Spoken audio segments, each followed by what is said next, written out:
Halo semua, kenalin nama aku Dinda Febriani Putri, biasa dipanggil Dinda. Aku dari kelas 03. Jadi aku di sini bakal ngebahas tentang komunikasi intrapribadi. Disimak ya. Menurut Wood, self atau diri adalah sistem sudut pandang yang terus berubah, yang dibentuk dan dipelihara dalam komunikasi dengan orang lain maupun diri sendiri. Diri bukan bawaan lahir, tapi berkembang karena komunikasi dan partisipasi dengan dunia sosial. Melalui komunikasi intrapersonal, kita mengingatkan diri kita mengenai perspektif orang lain dan bagaimana mereka melihat kita. Komunikasi dengan anggota keluarga. Orang tua dan anggota keluarga lain mengkomunikasikan siapa kita dan apa kita layak melalui 3 cara. Yang pertama yaitu definisi langsung. Definisi langsung adalah komunikasi secara eksplisit atau langsung yang memberitahu kita siapa diri kita dengan memberi label pada diri dan perilaku kita.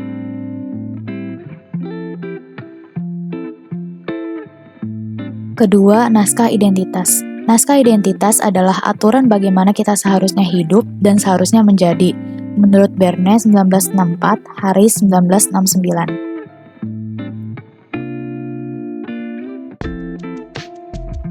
Yang terakhir yaitu gaya keterikatan. Gaya keterikatan adalah pola pengasuhan yang mengajarkan kita, siapa orang lain, dan bagaimana menghubungkan diri dengan orang lain.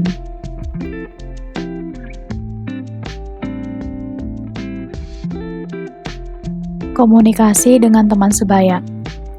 Perbandingan sosial dilakukan dengan 2 cara.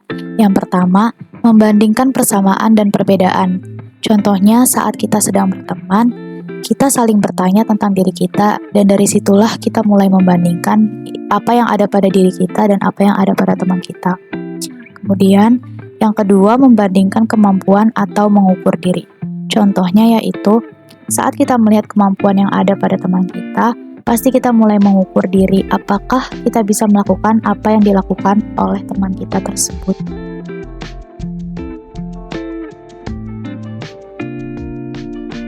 Komunikasi dengan masyarakat.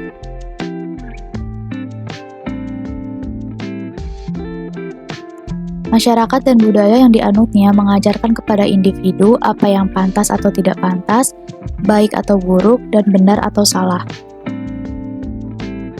Masyarakat Barat dan Timur memiliki nilai-nilai yang berbeda yang diajarkan kepada anggotanya. Bisa kita lihat contoh dari video ini, adat bersalaman di Indonesia yaitu dengan mencium tangannya sebagai penghormatan kepada orang yang lebih tua. Kemudian di negara Korea, mereka membungkukkan badannya sebagai rasa hormat. Dan pada negara Barat, biasanya mereka berjabat tangan untuk menunjukkan rasa hormat atau terima kasih kepada orang lain.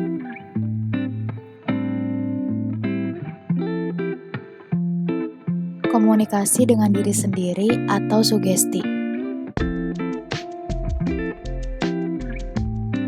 Sugesti adalah proses bagaimana seseorang bertindak sesuai dengan bagaimana dia percaya persepsi dirinya sendiri. Karena kita sering menginternalisasi perspektif orang lain, kita bisa memberikan label pada diri sendiri seperti yang mereka lakukan dan kemudian bertindak untuk memenuhi label tersebut. Konsep diri yang kuat. Diri yang kuat dapat menggambarkan sejumlah keterampilan, pengetahuan, kompetensi, dan karakter pribadi, serta mereka dapat berpikir positif tentang diri sendiri. Konsep diri yang lemah. Diri yang lemah tidak dapat menggambarkan keterampilan, kemampuan, pengetahuan, kompetensi, atau karakter pribadi yang dimiliki. Mereka juga selalu berpikir negatif tentang diri sendiri. Selanjutnya yaitu kesadaran diri. Kesadaran diri melibatkan merefleksikan dan mengawasi perilaku diri sendiri. Kesadaran diri melibatkan komunikasi intrapersonal. Menurut Johari Window, Bentuk yang ideal adalah jendela open semakin besar, sementara jendela yang lain semakin kecil. Orang yang memiliki jendela open semakin besar, berarti semakin sedikit kemungkinan untuk stres, menanggung rasa bersalah, menyimpan trauma, atau dendam. Menurut Johari Window, konsep kesadaran diri terbagi menjadi 4, yaitu yang pertama, open self. Open self adalah informasi tentang Anda yang Anda tahu dan orang lain tahu. Kemudian yang kedua yaitu blind self. Blind self adalah informasi tentang Anda yang Anda tidak tahu, tapi orang lain tahu. Yang ketiga, hidden self. Hidden self adalah informasi tentang Anda yang Anda tahu, tapi orang lain tidak tahu. Dan yang terakhir adalah unknown self, yaitu informasi tentang Anda yang Anda tidak tahu dan orang lain juga tidak mengetahuinya. Peningkatan diri. Peningkatan diri dapat dilakukan melalui 5 prinsip. Yang pertama yaitu buatlah komitmen yang kuat untuk memperbaiki diri sendiri. Komitmen yang kuat harus dibarengi dengan kesengajaan untuk memenuhi komitmen tersebut. Mengubah diri adalah suatu proses, bukan peristiwa sekali jadi. Perubahan diri akan mengalami perlawanan. Kemudian yang kedua yaitu dapatkan pengetahuan sebagai dasar perubahan personal. Untuk meningkatkan diri tidak hanya perlu komitmen, tapi juga memerlukan pengetahuan. Kamu perlu pengetahuan tentang dari mana kamu berasal dan kemana kamu akan pergi. Kamu juga perlu bantuan pengetahuan dari orang lain sebagai mentor, umpan balik, dan sebagai teladan. Yang ketiga yaitu tentukan tujuan yang realistis. Tentukan tujuan yang dapat kamu capai berupa tujuan-tujuan kecil yang dapat diukur.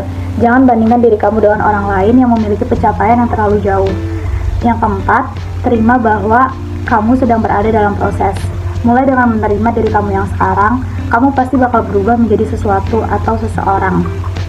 Kemudian yang terakhir yaitu ciptakan suatu konteks suportif untuk perubahan. Konteks yang suportif dapat diperoleh dengan menentukan dengan sengaja tempat yang tepat di mana kamu harus berada dan orang yang tepat untuk bersama-sama. Waspadai sabotase diri dalam bentuk perkataan kepada diri sendiri, yaitu hindari kata-kata "saya tidak bisa". Itu dia penjelasan tentang komunikasi intrapersonal. Gimana? Kalian udah pada paham belum tentang apa yang udah aku jelasin sebelumnya? Semoga kalian udah pada paham ya. Kurang lebihnya mohon maaf. Wassalamualaikum warahmatullahi wabarakatuh.